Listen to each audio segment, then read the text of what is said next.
This is WFYI News Now. It's August 29th, and I'm Abriana Herron. On today's show, Indiana Democrats criticize Mike Braun's choice for new leader of the state's Civil Rights Commission. A mother demands answers after a Marion County Sheriff's deputy handcuffed her 13-year-old daughter. Funding for critical safety and infrastructure improvements in Indianapolis gets approval. And a historically black neighborhood in Indianapolis presents a new 5-year improvement plan. And this is a resilient neighborhood. This is a neighborhood that knows what it is to be a community and knows how to come together and how to celebrate and how to move forward. And that's what they're doing with the Quality of Life Plan. Those stories coming up, but first. Residents may soon travel over a historic Indianapolis bridge again. The 30th Street Bridge over the White River has been under construction for more than 3 years. It could now be open to traffic by the end of this year, according to our partners at Mirror Indy. The 326-foot-long bridge was originally built between 1905 and 1909 near Riverside Park. The $20 million project will rebuild the bridge and widen lanes by a foot. Once completed, the bridge will look exactly like it did before.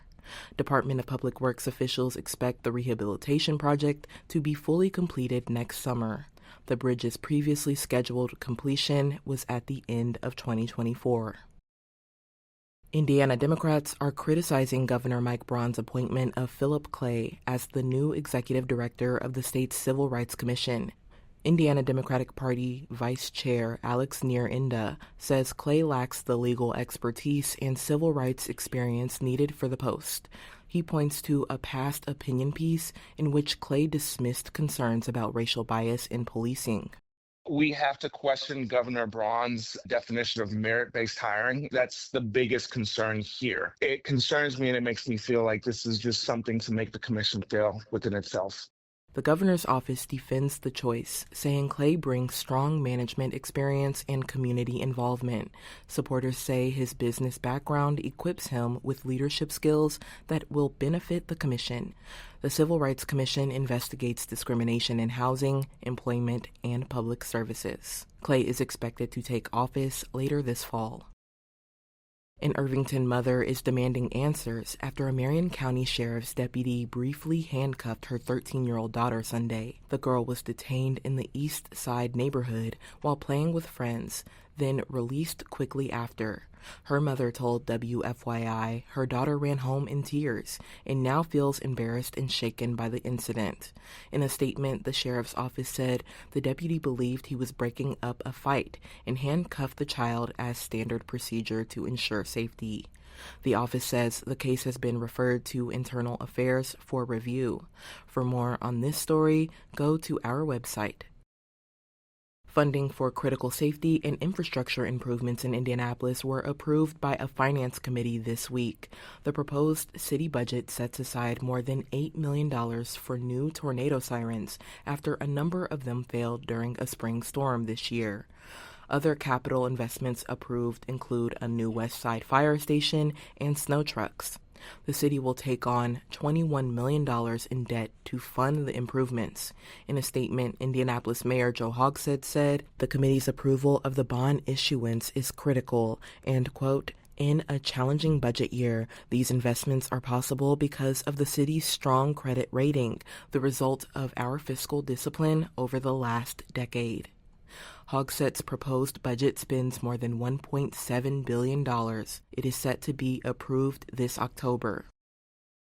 And for our final story today, a historically black neighborhood in Indianapolis on Wednesday presented a new 5-year improvement plan. Jeremy Rubin reports the plan comes after 3 years of work within the community. Martindale-Brightwood on the city's northeast side celebrated the certification of their plan by the city. The neighborhood's goal is to improve residents' quality of life.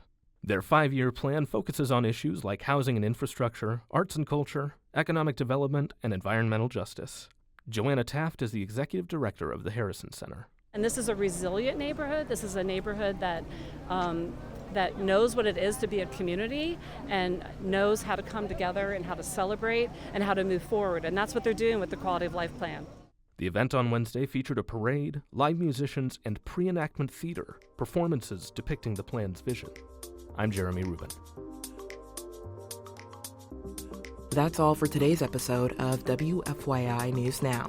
Our podcast is produced by Zach Bundy, with support from the news team at WFYI and public media journalists across the state. Our news director is Sarah Neal-Estes. Kendall Antron produced our music, and I'm your host, Abriana Herron. If you like today's episode, remember to subscribe and share, and follow WFYI on Instagram, TikTok, Facebook, and YouTube to check in on our newsroom throughout the day. Thanks for listening. We'll be back on Tuesday.